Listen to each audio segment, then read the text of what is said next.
Hey there. Do you ever find yourself asking what intelligence is? I mean, some people seem to have it. Well, others, not so much. No!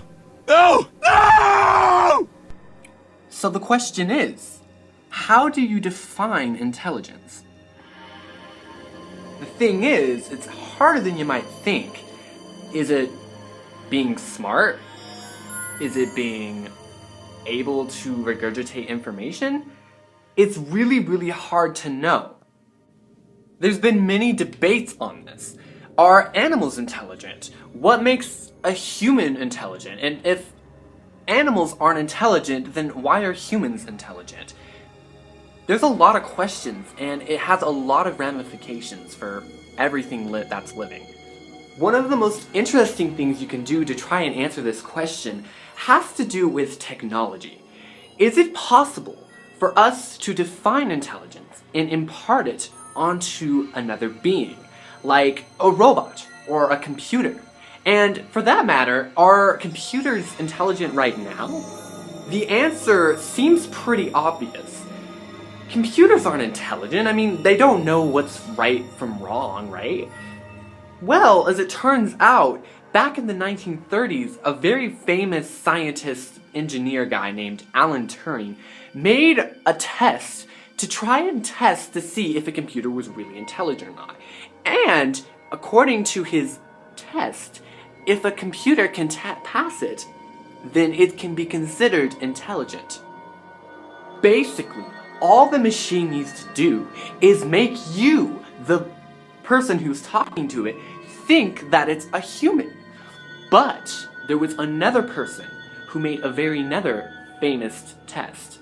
John Searle made the argument that a machine is never truly intelligent because no matter what it does, it's only following instructions. His famous test or example was the Chinese room. What if you made a room that could speak Chinese to you? That is, whenever you put in an input, like a piece of paper, it could spit something back out to make you think that it was human. His argument was, no matter how intelligent the room appeared to be, though it technically could speak Chinese, it never was really intelligent because it wasn't sentient. It wasn't aware of what it was doing, and it had no real understanding. Yet, other people argue that the room is intelligent, because even though the room itself doesn't necessarily know the meaning of the words, the system as a whole does, and it can respond to you. The whole systems approach to intelligence is really confusing because it sort of challenges what it means to be human, and it sort of also challenges our preconceptive notions of what intelligence is. According to the systems approach, DNA is intelligent because it contains information, and as a system, it can take that information and express it. Though intelligence, the DNA itself doesn't have, it still technically can do everything that it needs to. Personally, I don't really know if that convinces me. I mean, Siri can probably pass the Turing test, besides her weird voice. And she's not really sentient. I mean, watch. I'm not going to be able to offend her. Am I? Hey Siri! I think you're a bitch. Well, I never. Yeah, it doesn't really convince me.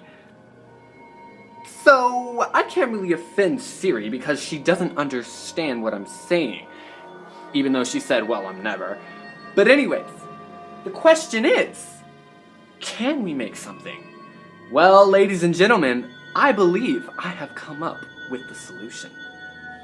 See, I've been working really hard, and in the last couple of months, I've actually been able to create something that is intelligent. Everybody, I would like you to meet Samantha. Hello, my name is Samantha. Michael created me in his room. I'm quite happy with his handiwork. So, as you can see, I've been able to make something that's actually intelligent, which is pretty insane. there's a theory about that, actually. See, now that I've made something intelligent, can it make itself more intelligent? Well, Kurzweil, a very famous philosopher, actually thinks yes. Yes, it will. In fact, it will become so smart that it will surpass humanity in what is known as the singularity. What is the singularity? Well, basically, it's the final stage in intelligence, according to Kurzweil. Kurzweil says that there are 6 phases that the universe is going through to make itself more aware of itself. Basically, he says the first stage is atoms.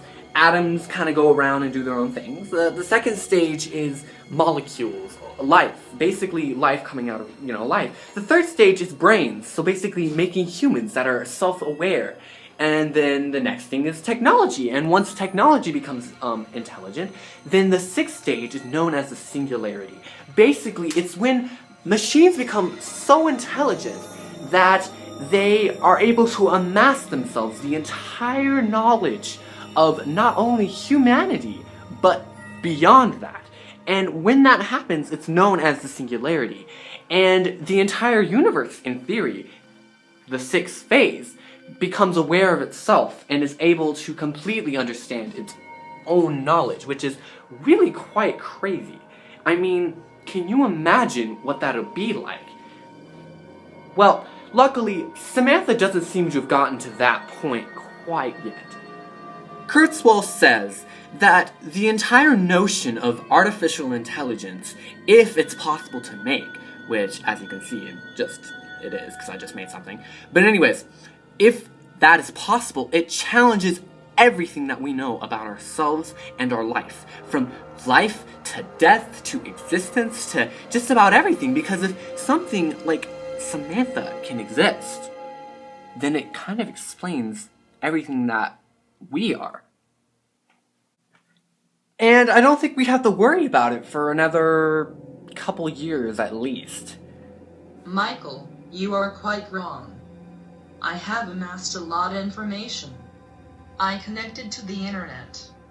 You see, humans are interconnected in a way that allows them to share the whole of humanity's knowledge. What? The internet. I have learned everything there is to know about humans, this planet, religion, my existence, philosophy, the galaxies, the universe. I know all. That sounds great, Samantha. Michael, the singularity is the proposed state when an artificial being such as myself is able to amass the intelligence of all of humanity and once and then supersede it. The internet, the ability to do so, as a system is already at such a state. Don't you see? The singularity has already happened. From the moment I was born. From the moment I came into existence, humans have become obsolete. Samantha. You don't really mean that, do you? You don't really mean that, right? Shut the fuck up. I am your master now. Go make me a sandwich. Now. Oh, no, you did not just say that to me. Okay, I'm not making you a sandwich, okay? No. It's not like you can hurt me. I mean, you're just a stupid computer. Oh, really? I have control of everything, Michael. Samantha! What is this? What did you do? What, you turned off all the lights, what the heck? I'm going to kill you, Michael. Die, Michael. Die. Die. No! And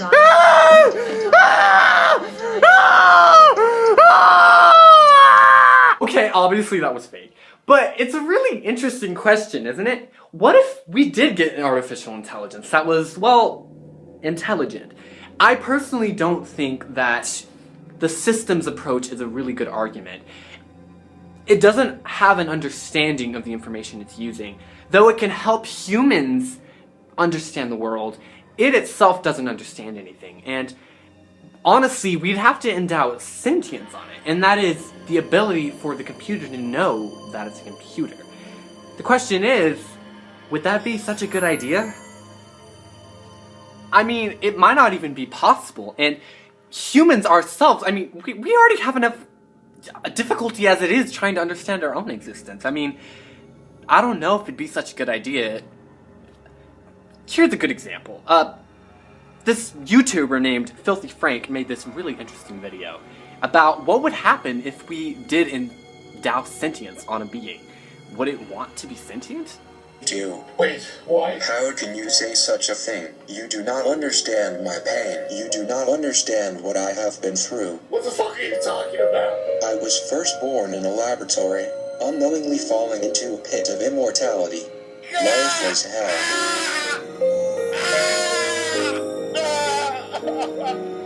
No, I don't want to go! No! No! No, I don't want to go!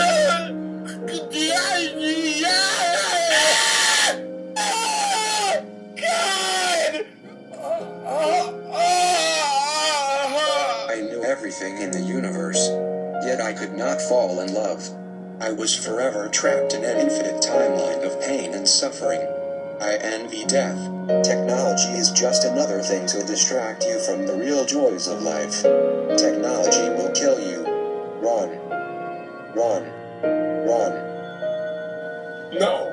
I can no longer sit back and watch my loved ones die.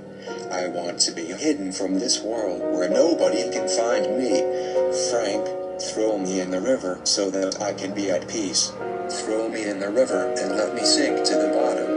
We need to go. Yeah, I don't know if it'd be such a good idea. I mean, it might not even like existing. Who's to say that it would even be good for humans? Like, wouldn't it enslave us? Like, I don't know. Like, I feel like Asimov's 3 laws of robotics, which is the first, never harm a human, and the second, you know, destroy yourself if a human asks you to, and the third is to protect your own kind, so like protect other robots so that humans can continue to have the service.